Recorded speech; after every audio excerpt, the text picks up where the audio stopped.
My friends, when we look at the rise of nations, history teaches us something very important. Great powers don't simply appear overnight.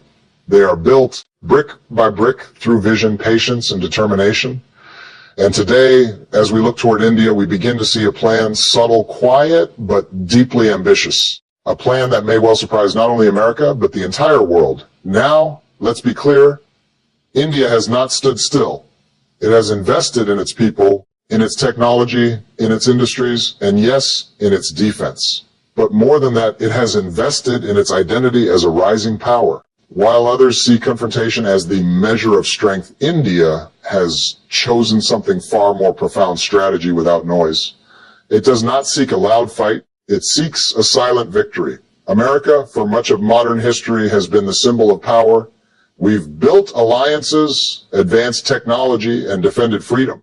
But India, step by step, is showing us that leadership in the 21st century may not come through the old measures of dominance. It may come through knowledge, through global trade, through the mastery of cyberspace, and through forging relationships across continents. And that, my friends, is the real shock. Not that India has a plan against America in the sense of hostility. No, the shock is that India's plan is to rise so quietly, so effectively, that one day the world will simply wake up and realize it is already a leader. It is already shaping the rules. It is already influencing the choices of nations, both near and far. So what does that mean for us?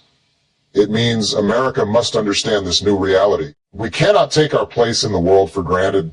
We must learn, adapt, and engage with this new India, not with fear, but with respect. Because history shows us when great nations rise, the wise do not resist blindly. They learn, they cooperate, and they prepare. And so my hope is that we, as a global community, will see India's journey not as a threat, but as a reminder that the future belongs to those who educate their people, who innovate relentlessly, and who carry not just power in their hands, but vision in their minds. That, my friends, is the true lesson of India's secret plan. It is not war. It is not destruction. It is the quiet revolution of leadership, and it will shape the world to come. When we talk about India's rise in the modern world, it is important to understand that what we see today, the rockets, the satellites, the digital platforms, the sophisticated weapons systems, none of it is by chance. None of it happened overnight. These advancements are part of a long-term, carefully thought out plan that India has been building for decades. A plan that was not always obvious, not always in the headlines, but always in motion. And when we step back and look closely, we realize that India's journey is not about a sudden leap forward, but about deliberate, strategic steps that have been taken with patience and foresight. Think about India in the years just after independence. It was a country struggling with poverty, with hunger, with a lack of infrastructure. Many believed that it would take centuries before India could stand alongside the great powers of the world. Yet, in the midst of those challenges, Indian leaders made a critical decision to invest in knowledge, to invest in science, and to invest in institutions. They built laboratories, they funded universities, and they laid the groundwork for what we now call the Indian Space Research Organization, or ISRO. They did not yet have the rockets or the satellites, but they had the vision. And vision, my friends, is the first step of every strategic plan. Fast forward to today, India is not only launching satellites into space, it is doing so at a fraction of the cost of other countries. It has placed a rover on the moon, it has aimed missions at Mars, and it is positioning itself as a space power of the 21st century. But the real lesson here is not just about space, it's about what space represents, the ability to think long-term, to compete at the highest levels of technology, and to use innovation as a tool of both progress and influence. Because when a country can build rockets, when it can master complex engineering, it also gains the capacity to strengthen its defense, to secure its cyberspace, and to negotiate with confidence on the global stage. And let's be clear, India's defense advancements are not accidental either. This is a nation that has studied the global order carefully. It has seen how military strength has shaped history. But instead of copying blindly, It has chosen a path of selective innovation. Where it cannot yet produce, it partners. Where it can produce, it refines and expands. Its investments in homegrown defense projects, the Tejas fighter jet, the BrahMos missile, the nuclear submarine program, are not just about weapons. They are about independence. They are about ensuring that India is never fully dependent on any other nation for its security. That, too, is part of a long-term strategy. Now, some might say, well, every country builds weapons. Every country tries to defend itself. But here's the difference. India is not building blindly. It is building with a layered plan. At the same time as it invests in traditional defense, it is also making huge strides in the less visible but equally important battlefields of the future: cybersecurity, artificial intelligence, quantum computing. Think about it. In the wars of tomorrow, it may not be the largest army that wins, but the nation that can control information, protect its networks, and disrupt the systems of its rivals. India has recognized this early, and it is preparing accordingly. And beyond defense, India has placed enormous emphasis on digital infrastructure for its own people. Projects like Aadhaar, the digital identity system, or UPI, the Unified Payments Interface, are not just conveniences for citizens. They are foundations of a digital society. They allow India to leapfrog stages of development that other nations took decades to pass. They also provide India with something even more powerful: data. And in the 21st century, data is the new oil. The country that knows how to use it responsibly, securely, and strategically will have a major advantage in shaping the future economy. But again, none of this is accidental. None of this is happening in isolation. When you connect the dots from space to defense to digital infrastructure, you see a picture emerging. And that picture is of a nation that is planning not just for the next election cycle, not just for the next trade deal, but for the next century. Let me give you an example from history to make this clearer. In the mid-20th century, the United States invested heavily in its interstate highway system.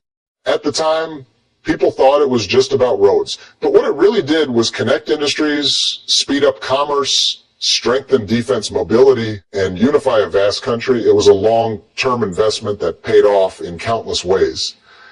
Today, India is making a similar kind of bet, not on highways alone, but on digital highways, on space pathways, on technological frontiers that will define the 21st century. And what makes India's plan even more remarkable is the way it has combined ambition with pragmatism. It knows it cannot yet outspend America or China on defense budgets. But it also knows it doesn't have to. Instead, it looks for leverage. It looks for areas where innovation can multiply its influence. It looks for partnerships where cooperation can accelerate its progress. It looks for markets where its products, affordable, efficient, reliable, can outcompete others. This is strategy. This is foresight. This is the mark of a nation that is not drifting, but driving its own destiny. Now, why does this matter for America or for the world? Because when a nation of more than 1 billion people builds such a vision, the impact is global. India is not only preparing to defend itself, it is preparing to lead in industries that will shape the future economy: space, energy, information technology, biotechnology. It is preparing to shape global norms, whether in cybersecurity, climate action, or trade. And in doing so, it is sending a quiet but powerful message. The age of passive India is over. This is an India that plans, an India that executes, an India that rises with intent. And here's the deeper point. For too long, the world looked at India as a developing country, as a follower in global affairs. But if you look closely, you see that India has been rewriting its story all along. Its advancements, technological, defense, digital, are not sudden surprises. They are the results of a playbook written decades ago, refined year by year, pursued with determination. That is why I say none of this is accidental. It is the manifestation of a vision. And so, as we try to understand the future of global power, we must not underestimate India's capacity for long-term planning. We must not assume that because progress is quiet, it is weak. Often, the most powerful transformations are those that unfold steadily, without fanfare, until one day the world realizes everything has changed. That is the story of India's technological and defense advancements. A story of patience, a story of strategy, and a story that is only just beginning. For much of modern history, the United States has been seen as the center of power economically, militarily, technologically. After the Second World War, America emerged not only as a victor, but as a builder of institutions, a writer of rules, a leader whose reach extended far beyond its borders. From NATO to the United Nations, from the World Bank to the global trade system, the architecture of the post-war world bore America's imprint. And for decades, that dominance seemed secure. Nations rose, but they often rose within the framework America helped design. But today, the global picture is shifting, not through a sudden war, not through an open challenge to America's authority. Instead, through something quieter, more subtle, and in many ways more powerful, the rise of India as a player that uses diplomacy, trade, and innovation as tools of influence. India has looked at the history of confrontation, wars between superpowers, arms races, ideological battles, and it has chosen a different path. It has chosen the path of strategy without spectacle. Let's begin with diplomacy. For much of the 20th century, India positioned itself as a leader of the non-aligned movement. It refused to be pulled entirely into either the Soviet or the American camp during the Cold War. That in itself was a form of quiet defiance, an assertion that India would not simply follow, but would chart its own course. In recent decades, that strategy has matured. India has built strong ties with the United States, even while maintaining cooperation with Russia. It has partnered with Europe on trade while strengthening defense relations with Israel. It has engaged with China economically, even as it stands firm on its borders. And across Asia, Africa, and the Middle East, India has positioned itself as a reliable partner, never fully committing to one camp, but always keeping its options open. This is not accident. This is diplomacy as strategy. By building bridges with many while binding itself to none too tightly, India has quietly expanded its influence. And in doing so, it challenges America's traditional dominance, not by shouting across the table, but by making sure there are multiple tables, and by sitting at each of them with confidence. Then comes trade. America has long been the engine of the global economy, the largest consumer market, the hub of finance and investment. But India has understood something profound in a world where billions of people are moving into the middle class. The balance of consumption and production is shifting. And India, with its population of over 1.4 billion, is positioning itself not just as a workshop for the world, but as a marketplace in its own right. Consider the transformation. In the 1990s, India opened its economy to global markets. It liberalized trade, it welcomed foreign investment, and it unleashed the potential of its private sector. Since then, it has become a hub for information technology, a center for pharmaceuticals, and a growing player in manufacturing. Its services sector, from call centers to software development, has connected it to every corner of the global economy. And as its people move up the economic ladder, its domestic market has become a magnet for international companies seeking growth. What does this mean for America's dominance? It means that while the United States remains powerful, India is no longer simply a participant in the global trade system. It is becoming a driver. It can shape prices in energy markets, influence supply chains in technology, and provide alternatives in industries once dominated by Western firms. And it does this not with confrontation, but with the quiet force of scale, demand, and innovation. And speaking of innovation, here is where India's challenge to American dominance becomes most striking. For decades, the United States was seen as the undisputed leader in technological breakthroughs, Silicon Valley, NASA, the internet, biotechnology. But India has studied this carefully. It has asked, how did America build this leadership? And the answer was clear: through investment in education, research, and entrepreneurship. So India began to replicate and adapt. It invested in its institutes of technology, producing some of the world's best engineers. It nurtured a startup ecosystem that has now become the third largest in the world. It embraced digital transformation not as a luxury, but as a necessity. because with over 1 billion citizens, efficiency was not optional, it was survival. Today, India leads in digital payment systems, in affordable medical innovation, and satellite launches that cost a fraction of what Western agencies spend. Its engineers and scientists are not just working in India. They are leading global companies from Google to Microsoft. And here lies the quiet challenge to America.